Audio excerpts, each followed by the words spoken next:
جیسا کہ پرانے ایک ساتھ میں جو اے آئی وائس میں ڈبنگ کر رہا تھا اس میں پرابلمز آ رہی تھی، اور میرا آپ سے وعدہ تھا کہ اگلی جو بھی قسط ہوگی میں اس کو اپنی وائس میں کروں گا، کیونکہ اے آئی وائس سے جو ہے وہ پروننسیشن کی پرابلمز ہو رہی تھی۔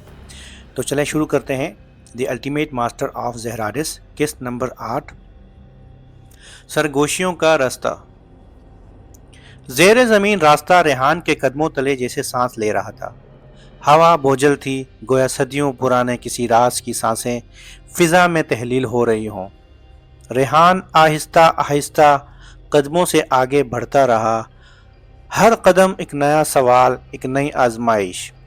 اس کے گرد نیم اندھیرے میں دیواروں پر پراسرار نقوش ابھر رہے تھے، جو اسے کسی انجانی زبان میں خوش آمدید کہہ رہے تھے یا شاید خبردار کر رہے تھے۔ چند لمحوں بعد وہ ایک چمکتے ہوئے چبوترے تک پہنچا۔ زمین خود بخود نیلی روشنی سے جگمگا رہی تھی، وہی روشنی جو ہمیشہ اس کی روح کے کسی گوشے کو چھو جاتی تھی۔ چبوترے کے بیچ ایک پتھر کی میز تھی، مگر اس پر کچھ رکھا نہ تھا سوائے ایک سنہرے دائرے کے، جس کے اندر کندھا تھا۔ جو تم تلاش کر رہے ہو تم اسے نہیں، وہ تمہیں چنتا ہے۔ ریحان نے گہری سانس لی، جیسے دل نے کسی انجانے امکان کو محسوس کر لیا ہو۔ اس نے آنکھیں بند کی اور دل میں ایک سوال ابھرا، تم کون ہو اور کہاں ہو؟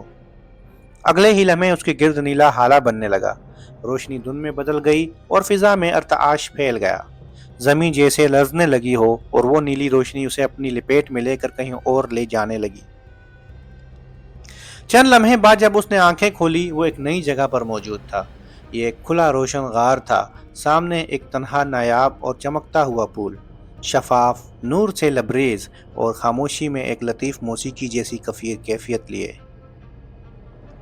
ریحان کی روح نے فوراً پہچان لیا، یہی زارا کا علاج ہے، یہی وہ شے ہے جس کی تلاش تھی۔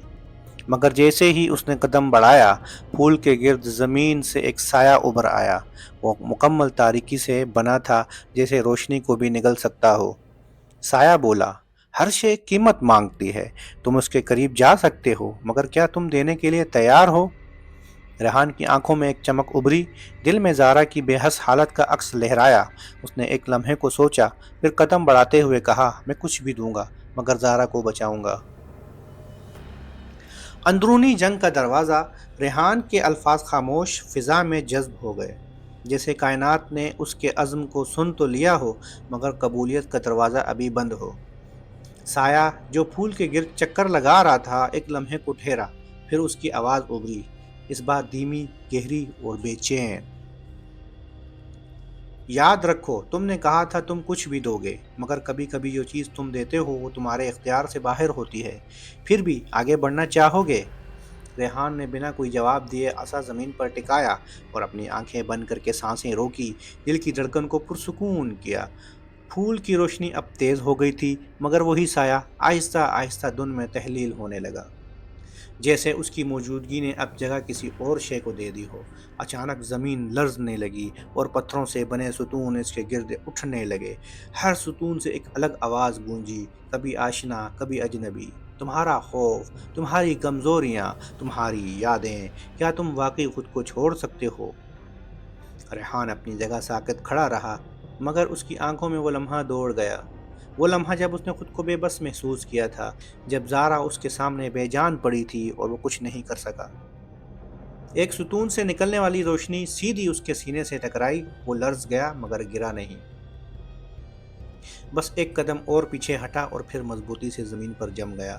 سایہ کی بازگشت دوبارہ گونجی، اگر یہ قیمت ہے تو ادا کرو۔ اس مقام سے صرف وہی گزر سکتے ہیں جو اپنی کمزوریوں کو پیچھے چھوڑ دیں۔ ریحان نے آہستگی سے سر اٹھایا اور دھیمے مگر پرعزم لہجے میں بولا، میں اپنا کمزور ماضی چھوڑتا ہوں، میں وہی بنوں گا جو زارا کو بچا سکتا ہے۔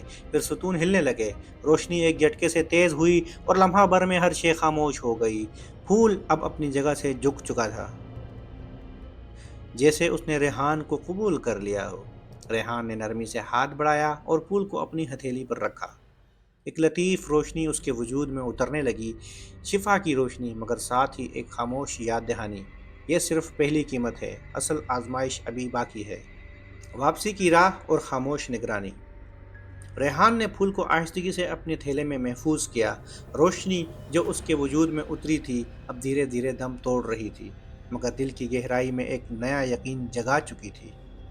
فضا اب پہلے جیسی نہ تھی، نہ وہ لرزش نہ وہ بوجھ، بلکہ جیسے ہی زمین نے اس کے فیصلے کو تسلیم کر لیا ہو۔ مگر ریحان جانتا تھا یہ مکمل سکون نہیں، یہ صرف وہ خاموشی ہے جو طوفان سے پہلے چھا جاتی ہے۔ اس نے نیچے بنے راستے سے واپسی کا رخ کیا، اسی تنگ پتھریلے راستے سے گزر کر جس پر وہ چل کر آیا تھا۔ راستے میں وہ ایک جگہ رکا جہاں دیوار پر ایک نیا نشان ابھر آیا تھا جو پہلے موجود نہیں تھا۔ کسی پرانی گہری زبان میں لکھا ایک جملہ: اگر تم روشنی کو چنتے ہو تو سایہ تمہیں خود چنتا ہے۔ ریحان نے ایک لمحے کو وہ الفاظ پڑھے، پھر چہرے پر یکلخت مسکراہٹ آئی۔ میں تیار ہوں، بس اتنا کہا اور آگے بڑھ گیا۔ مگر جیسے ہی وہ غار سے باہر نکلنے کے قریب پہنچا، اس کے پیچھے کوئی حرکت ہوئی، نہ آواز نہ سایہ، بس ہوا کا رخ بدلا جیسے کسی نے سانس لی ہو۔ ریحان نے پیچھے مڑ کر دیکھا مگر وہاں کچھ نہ تھا۔ پھر ایک دور ستون کی اونٹ میں کسی کی آنکھ چمکی، کسی نے اسے واپسی کی راہ پر دیکھ لیا۔ خاموش دشمن، چھپی ہوئی گھات۔ ریحان تاریک غار سے نکل چکا تھا۔ پہاڑوں کی فضا اب قدرے روشن ہو رہی تھی، مگر وہ روشنی جو دن کی نوید ہو ابھی دور تھی۔ وہ پہاڑی راستے سے نیچے اتر رہا تھا، قدم تیز، سانسیں گہری اور دل میں ایک ہی دھن: زارا کو وقت پر بچانا ہے۔ مگر فضا کی خاموشی کچھ زیادہ خاموش لگنے لگی تھی۔ ہوا میں عجیب سی بو، پتوں کی سرسراہٹ میں جیسے کوئی اور سانس چبھی ہو۔ اسی لمحے ایک پتھر اس کی بائیں جانب سے لڑکھڑایا۔ ریحان فوراً رکا، نظریں ادھر ادھر دوڑائیں، عصا ہاتھ میں مضبوطی سے تھام لیا، مگر وہاں کچھ نہ تھا، نہ سایہ نہ حرکت، صرف سکوت جو دل کے اندر اترتا چلا جائے۔ مگر اسے معلوم نہیں تھا کہ کچھ فاصلے پر پہاڑ کے اوپر ایک درخت کی آڑ میں 3 سائے چھپے بیٹھے تھے۔ یہ انسان نہ تھے بلکہ اندھیری مخلوق تھی، دشمن سلطنت کے جادوگروں کی تیار کردہ خاموش قاتل۔ ان میں سے ایک نے سرگوشی کی: یہی ہے جس نے اس روشنی کو چھوا ہے، اب ہمیں اس کی کمزوری کا انتظار ہے، اور جب وہ کوئی غلطی کرے گا تب ہم وار کریں گے۔ ریحان کو ابھی صرف احساس ہوا تھا، ثبوت کچھ نہیں تھا، بس وہ چھٹی ہنس اس کی تھی جو ہر عظیم جنگجو کو زندہ رکھتی ہے۔ اس نے عصا کو ہلکا زمین پر مارا اور آسمان کی طرف دیکھا: جو بھی ہو، اگر تم آ ہی چکے ہو تو تیار رہو، میں رکنے والا نہیں۔ پھر اس نے اپنی رفتار تیز کر دی، مگر دل میں ایک الجھن تھی: کسی نے اسے گھیر لیا ہے، مگر وہ کون ہے اور وہ کب وار کرے گا؟ آخری موڑ سے پہلے ریحان اب جنگل کے اس کنارے پر پہنچ چکا تھا جہاں اسے سیدھا رستہ شہر کی طرف جاتا تھا۔ وہی شہر جہاں زارا بے ہوش زندگی کی ڈور سے جڑی صرف ایک امید پر قائم تھی۔ ریحان کا چہرہ تھکن سے بھر چکا تھا۔ یہ تھکن صرف جسمانی نہ تھی، بلکہ ان جذبات، خوف اور ان اندرونی جنگوں کا بوجھ تھا جو اس کے دل و دماغ پر حاوی تھے۔ وہ ایک درخت کے نیچے بیٹھا، اپنے تھیلے کو چیک کیا جہاں وہ نایاب پھول محفوظ تھا۔ پھول اب بھی اپنی روشنی میں مدھم سانسیں لے رہا تھا، جیسے وقت کی رفتار اس پر بھی اثر انداز ہو رہی ہو۔ بس تھوڑا اور، زارا، میں آ رہا ہوں، ریحان نے دل میں دہرایا، مگر اسے معلوم نہیں تھا کہ اسی لمحے اس کے عقب میں وہی 3 سایہ دار مخلوقیں آخری موقع کی تیاری میں مصروف تھیں۔ سب سے خاموش سایہ آگے بڑھا، مگر اس کے ساتھی نے اسے روکا: ابھی نہیں، وہ ابھی ہوشیار ہے، ہمیں اسے چلتے رہنا دینا ہے تاکہ جب وہ تھکے تب ہم وار کریں۔ ریحان نے فضا میں ایک بے نام سی لرزش محسوس کی، آنکھیں بند کر کے اسے توانائی کو محسوس کرنے کی کوشش کی جو اب تک اس کے سفر کی رہنمائی تھی، مگر حیرانی ہوئی، پھول کی روشنی پہلے جیسے نہ تھی، مدھم دھڑکن کی طرح سست۔ کیا یہ میری حد ہے یا کوئی چیز مجھے روک رہی ہے؟ اسی لمحے اس کی نظر آسمان پر پڑی۔ ایک کالا پرندہ اوپر دائرے میں چکر کاٹ رہا تھا۔ کوئی عام پرندہ نہ تھا، اس کے پروں میں دھواں تھا، آنکھوں میں لالی اور حرکات میں ناپیدہ تاثرات۔ ریحان نے لمحے بھر کو نظریں ٹکائیں، پھر نظریں ہٹا کر زمین پر دیکھا اور خود سے کہا: یہ وقت نہیں ہے رکنے کا، جو بھی ہو مجھے زارا تک پہنچنا ہے۔ وہ اٹھا، تھیلا مضبوطی سے کمر سے باندھا اور قدموں کو دوبارہ سفر پر ڈال دیا، اور ایک ایسی راہ پر جہاں اب سایہ، وقت اور طاقت تینوں اس کے حریف تھے۔ خاموشی کی لکیر۔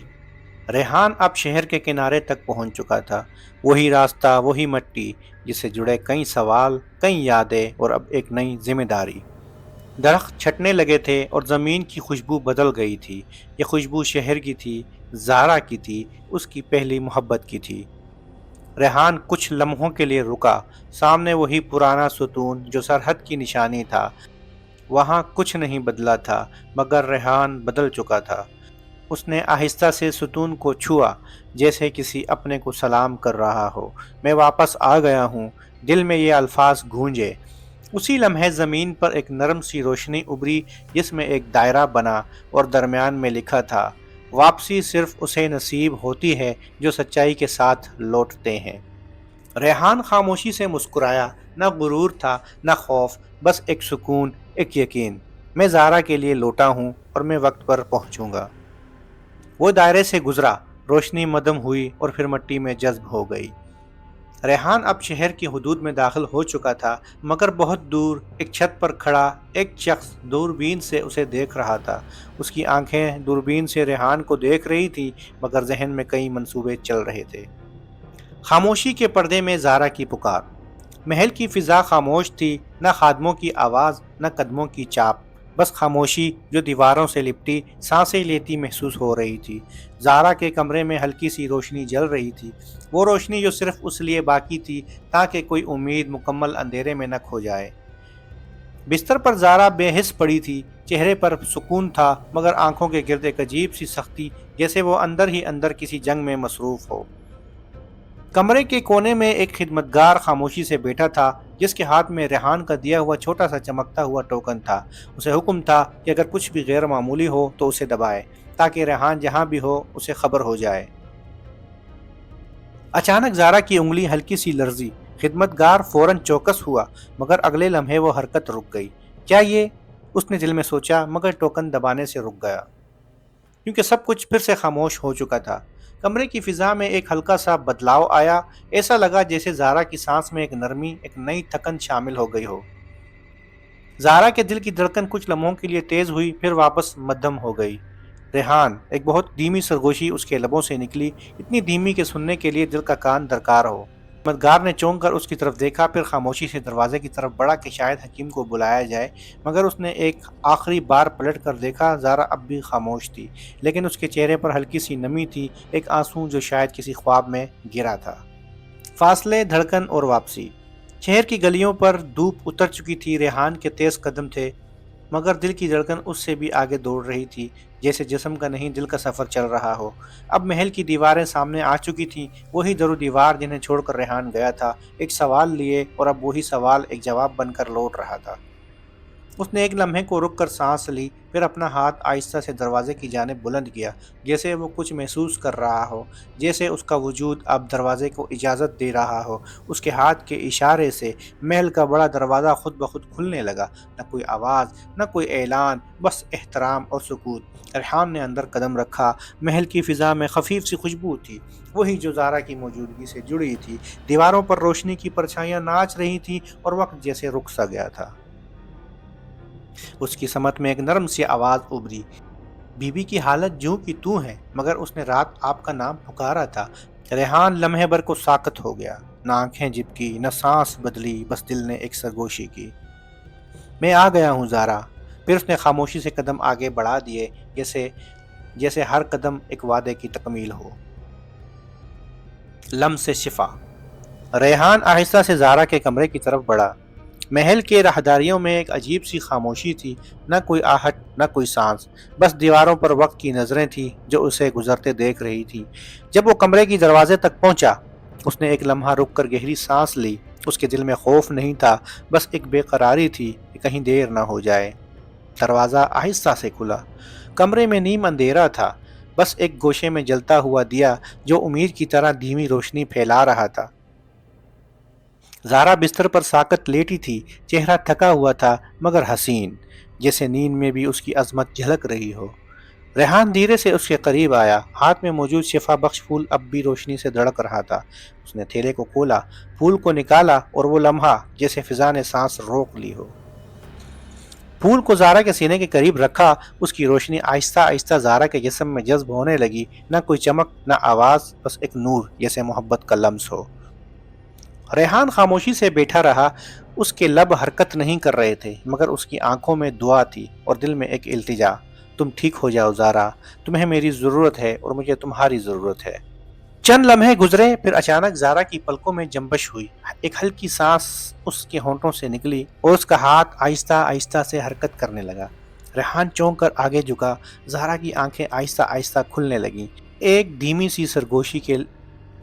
سی سرگوشی اس کے لبوں پر ابھری، ریحان! ریحان کی آنکھوں میں نمی چمکنے لگی اور اس نے آہستگی سے زارا کا ہاتھ تھاما۔ ہاں زارا، میں واپس آ گیا ہوں۔ نبض خاموش، خطرے کی آہٹ۔ زارا کی آنکھوں میں زندگی کی چمک لوٹ آئی تھی، مگر اس کا جسم اب بھی کمزور تھا، جیسے خواب دیدہ چراغ بھی روشنی تو دے رہا ہو مگر ہوا کا ایک جھونکا بھی اسے بجھا سکتا ہو۔ ریحان خاموشی سے اس کے پاس بیٹھا رہا، اس کے چہرے کو دیکھتا رہا اور اس نایاب پھول کی روشنی کو محسوس کرتا رہا جو زارا کے سینے پر اب بھی دھیرے دھیرے اتر رہی تھی۔ اچانک محل کے باہر سے دوڑتے قدموں کی آواز آئی، دروازہ کھلا اور ایک خدمتگار تیزی سے اندر آیا۔ حضور، شہر کے دروازوں پر کچھ اجنبی نمودار ہوئے ہیں، نہ انہوں نے کچھ کہا نہ کوئی اشارہ دیا، بس خاموش کھڑے ہیں۔ ریحان فوراً اٹھ کھڑا ہوا، اب اس کی آنکھوں میں سکون کی جگہ ایک خاص تناؤ آ چکا تھا، جیسے اسے معلوم ہو گیا ہو کہ لڑائی کا دوسرا دور شروع ہونے والا ہے۔ اس نے زارا کے چہرے پر ہاتھ رکھا، پھر آہستہ سے خدمتگار کی طرف مڑا، زارا اور پھول کا خیال رکھنا اور یہاں کوئی نہ آئے جب تک میں واپس نہ آؤں۔ پھر اس نے آخری بار زارا کو دیکھا، نرمی سے پلٹا اور محل کے دروازے کی طرف بڑھ گیا۔ باہر کی فضا سناٹے سے لبریز تھی، دور کچھ اجنبی وجود کھڑے تھے، ساکت گہرے اور خطرناک، خاموشی میں لپٹے ہوئے۔ ریحان کی نظر ان پر پڑی اور اس کے دل نے دھیرے سے کہا، یہ صرف خاموشی نہیں، اس قسم میں بس اتنا ہی۔ کیا آپ جانتے ہیں کہ ریحان وقت پر آگے بڑھ پائے گا؟ کیا زارا واقعی محفوظ ہے؟ اور کیا دشمن کی اگلی چال سامنے آنے والی ہے؟ جاننے کے لیے کہ آگے کیا ہونے والا ہے، ہمارے چینل کو سبسکرائب کریں، ویڈیو کو لائک کریں اور کمنٹس میں اپنی رائے کا اظہار دیں، کیونکہ دی الٹیمیٹ ماسٹر آف زہر حدیث کی قسطیں سب سے پہلے novel with Alam per post کی جاتی ہیں۔